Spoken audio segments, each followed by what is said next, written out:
Il primo a cui chiederò di venire con me è il professor Claudio Ronco, per cui chiedo a tutti voi un grande applauso. Claudio, perché lo festeggiamo perché Claudio Ronco è da poco diventato docente universitario della antichissima nobile Università di Padova, perché ha portato l'Università di Padova nella sua accezione massima medicina a Vicenza, e perché tutto questo non è frutto di piaceri, favori, raccomandazioni, ma del suo merito. E a lui infatti abbiamo chiesto di parlarci di questa assunzione di responsabilità di Amol Veneto, che è: promuovo il merito e la responsabilità personale. E grazie Claudio di essere qui con Paola. Buongiorno a tutti.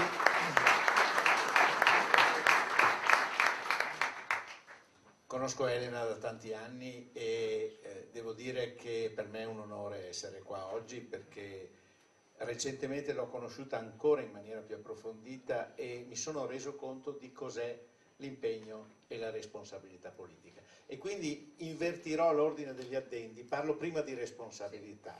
Io credo che se siamo qui è perché riteniamo che ci siano cose che dobbiamo cambiare, e forse noi non siamo poi così responsabili di queste cose e di come sono oggi, ma lo diventiamo se non facciamo nulla per cambiarle. Quindi credo che dobbiamo riscoprire un pochino quello che era il concetto di responsabilità e partecipazione attiva alla civitas latina o alla polis greca, dove proprio la partecipazione attiva dei cittadini era il significato principale di una comunità che si occupava di giustizia, di leggi e di impegno a 360 gradi. Ora, io credo che essere responsabili, soprattutto in politica, vuol dire fare delle scelte che, se dovessi utilizzare il metodo scientifico come noi utilizziamo per la ricerca,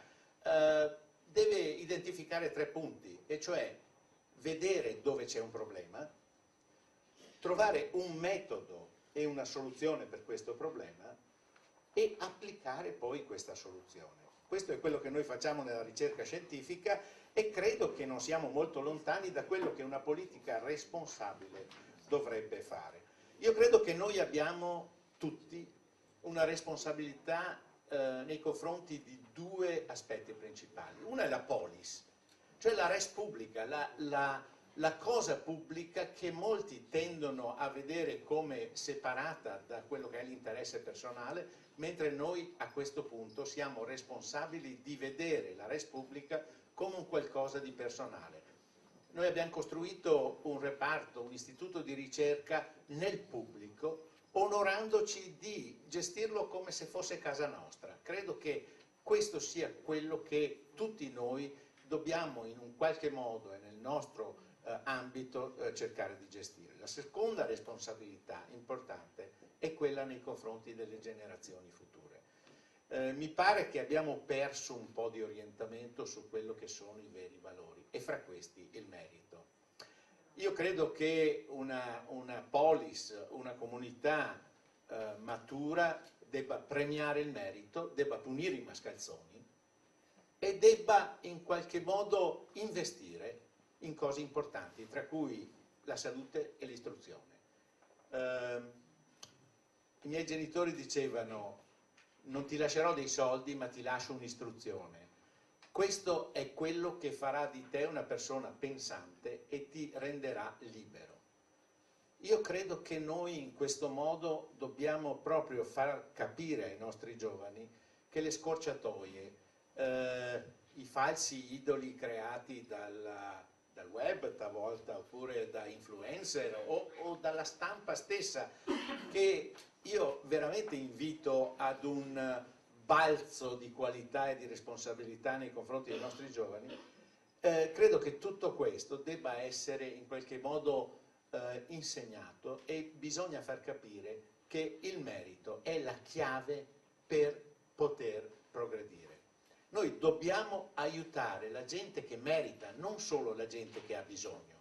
Certo, ci deve essere un fondo di solidarietà, un fondo di diciamo amicizia fra uomini, ma le persone di buona volontà devono capire che se non premiamo chi merita, ci troviamo con una generazione che ha perso i punti di riferimento.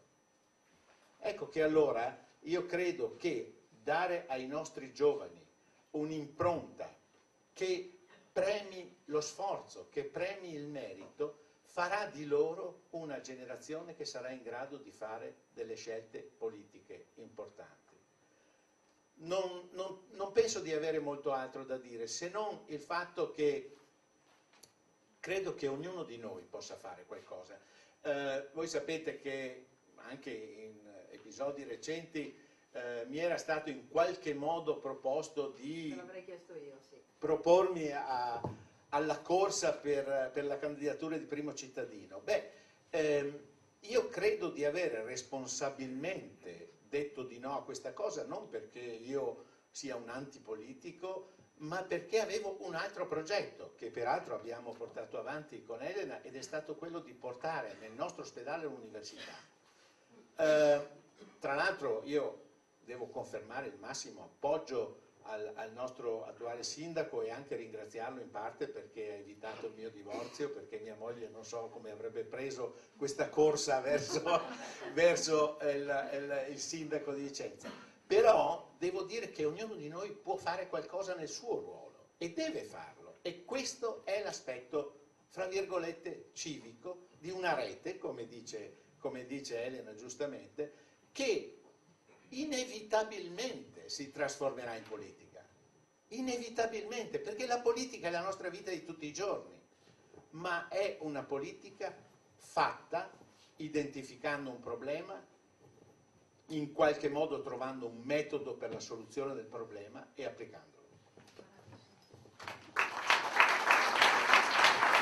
Volevo applaudire con convinzione.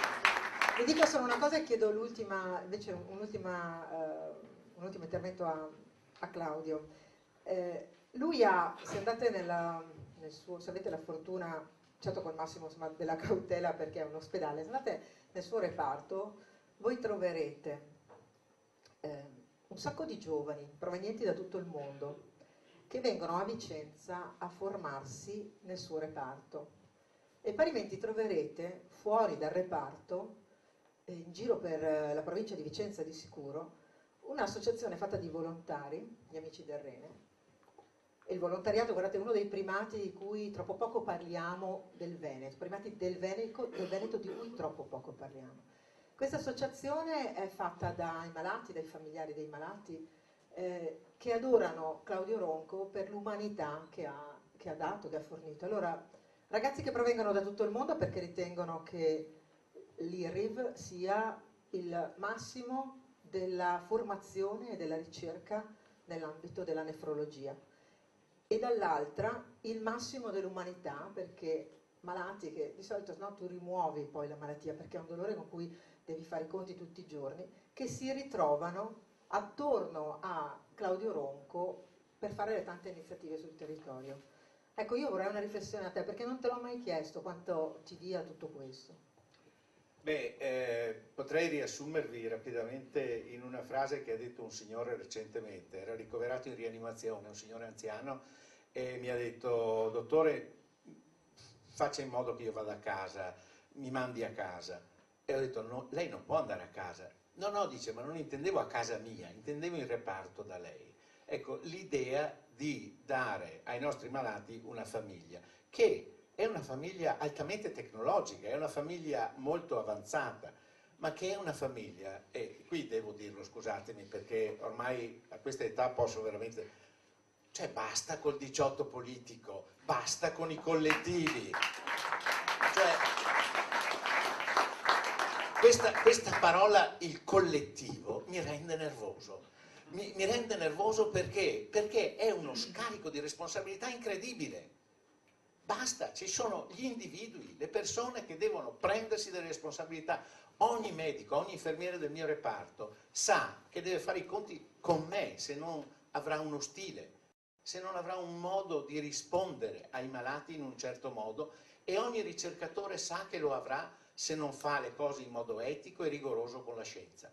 Ma tutto questo, dopo un po', guardate, la gente non lo fa perché sennò fa i conti col capo, lo fa perché impara uno stile, perché diventa membro di una squadra.